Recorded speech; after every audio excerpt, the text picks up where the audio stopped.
So nandito tayo ngayon sa Rusi Cainta para bigyan natin ng short review o update lang dito para dito sa KRY na 200 2024 model. Maraming kasi nagsasabi na malaki raw yung ginaan nito.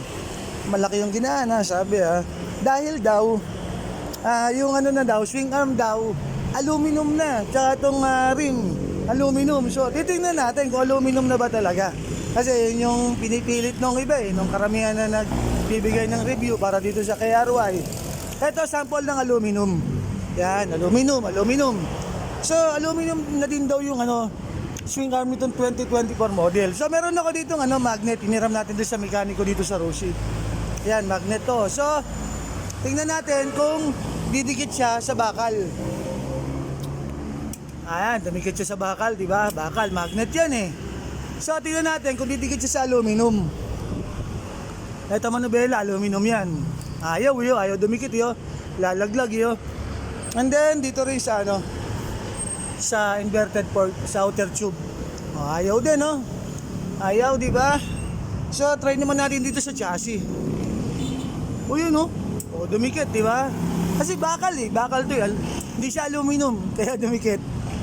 Ito magnet to, di ba? So try natin dito sa sa brake caliper. Ayaw dumikit lalaglag. Di ba? Kasi aluminum. Try natin dito sa swing arm. Sabi nila kasi aluminum daw. Kaya malaki na daw ginaan itong KRY 200. And aluminum ba? Ito bakal. Aluminum, ayaw. Dito aluminum dome na swing arm, try natin. Ba't dumikit yung magnet? Sabi din daw dito sa rim, aluminum din daw yung rim set na. Try natin. Bakit dumikit? Ayan dumikit, di ba? Dito bakal. Try natin sa mga aluminum talaga, totoong aluminum. Ito aluminum to ayaw, nalalaglag nalalaglag, di ba?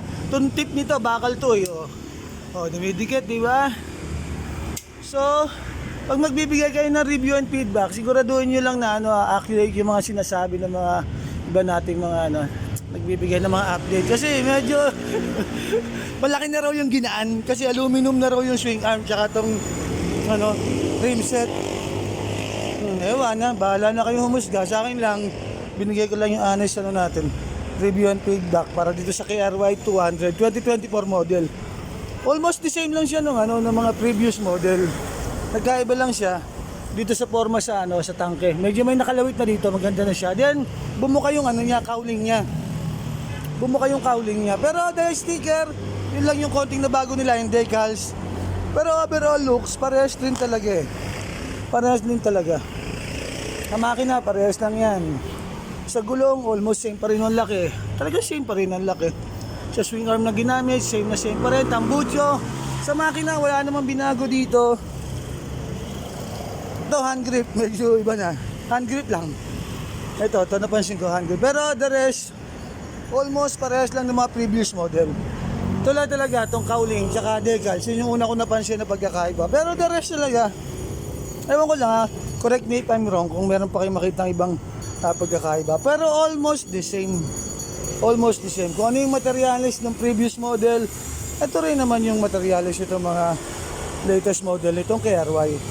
So paano, thank you very much mga chipapi. Salamat din sa mekaniko ng Rusi na nagpahiram sa atin ng magnet para ma-confirm nga natin kung bakal o aluminum na talaga yung swing arm itong KRY 200. So, thank you very much for watching. Sumayin nyo, kapayapaan, mayo kayo at nang makarami.